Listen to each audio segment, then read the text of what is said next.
back to Better Kansas City and get ready for Cajun overload in a very good way. Owner and executive chef Anita Moore from Soiree Steak and Oyster House is here, and we're talking gumbo fries. So if this isn't going to get you excited in the morning, I don't know what else would. Right, I told you it's the breakfast for champions, so. I mean, it literally is. Okay, so we are looking at some different types of meat, vegetables, gravy, fries. Some people might think poutine. Yeah, I mean, it's pretty similar. It's just another way to eat gumbo, and it's thick. You got the tradition. It's a southern style on poutine. Poutine doesn't really have meat in it. It's just the gravy and cheese curds, but we put the gumbo on top, and it's amazing. Okay, well, we know that this dish is a winner, and you've actually started with the gravy already, but we need to add some more things into it. Right, so I started with the roux, which is equal parts flour and oil. This is going to thicken it. The darker, I like a dark roux, so the darker it is, the more nuttier and bolder flavor it gives. Wonderful. So that's done because we couldn't do that on the show. I'm sorry, but we're going to add the Trinity if you want to do that. Okay. That includes. We were chatting about this. Yeah. So Trinity, we see some veggies in here. What's all in it? So it's a equal part mix of onions, bell pepper, and celery. Okay. It's a staple in a lot of southern dishes. So good. So we get this going. And then you want to cook it till they're a little translucent. We do our beer, which that's just something that we do at our restaurant. We usually use a dark amber beer, but that's on tap. So I brought a Dunkel, but any dark beer or any beer of your choice will. Okay, now before you tell me to pour this in, how much goes into the recipe? 1 bottle for this. This is So a go smaller. for it? Yeah. Okay. Yep.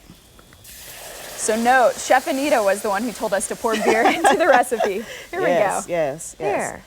Okay, so this just simmers down. This is a cooking process that really takes all day. It's kind of like it gets better, like with chili the next day.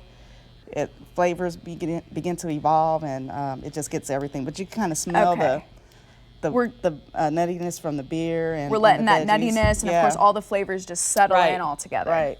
And then over here, so we have some smoked chicken thigh and some andouille sausage already cut up, and we go ahead and chop that in. Okay, so you said with this, right, one of the things that makes it different than poutine is it's got the meat. So why did you select the andouille sausage and the chicken? Well, I mean, it's a staple for gumbo. I mean, you can really put anything in gumbo, but at our restaurant we have just the smoked chicken and andouille sausage gumbo. So when we were coming up with our menu for our Monday night football, which we just started opening on Monday nights, 7 days a week now, we was like, why don't we just toss some gumbo on top of the fries?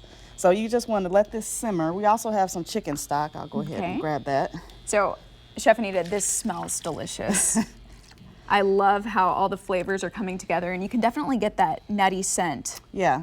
A little bit of our house seasoning, which is a secret. Okay, secret recipe. We won't tell anyone. Right. And then a little salt to taste, and you just really let that cook and simmer till your desired thickness. And would we like to see this kind of thicken up yes, quite a bit? Yeah. Okay. You want it to thicken up, so it is a gravy consistency. Okay, and of course, a big part of this is the French fries. Yes. And you've already been cooking those up this morning. Yeah, so we already cooked some fries. We have them in the oven here.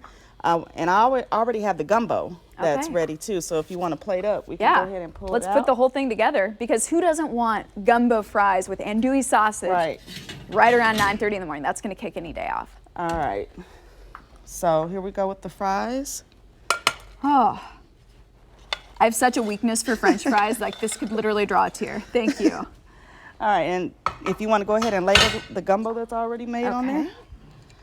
So you see the consistency and how thick it is, and it's really coming together. And when did you actually make this? That batch was made yesterday. So how long would you recommend, if you're getting the right consistency, letting all the flavors settle in, how long does it take to make? I would say it really takes a total day to get it to the flavor profile that you want. And like I said, again, it's kind of like that chili. Everything tastes better the next day. And then it would not be gumbo without topping it with okra, and these are just flash fried. And we just set it on top of there. So I'm going to go for this, right? One with quite a bit of gumbo on. Hopefully it doesn't wind up on my dress. Here we go. Good? Chef Anita, this is so good. You get a handshake because That just made my morning. Thank you so much. No problem. You can get this and other special menu items down on the restaurant. We have a chief show that we do live broadcast. Yeah, check her out at Soiree. Yeah. So thank you, Chef Anita.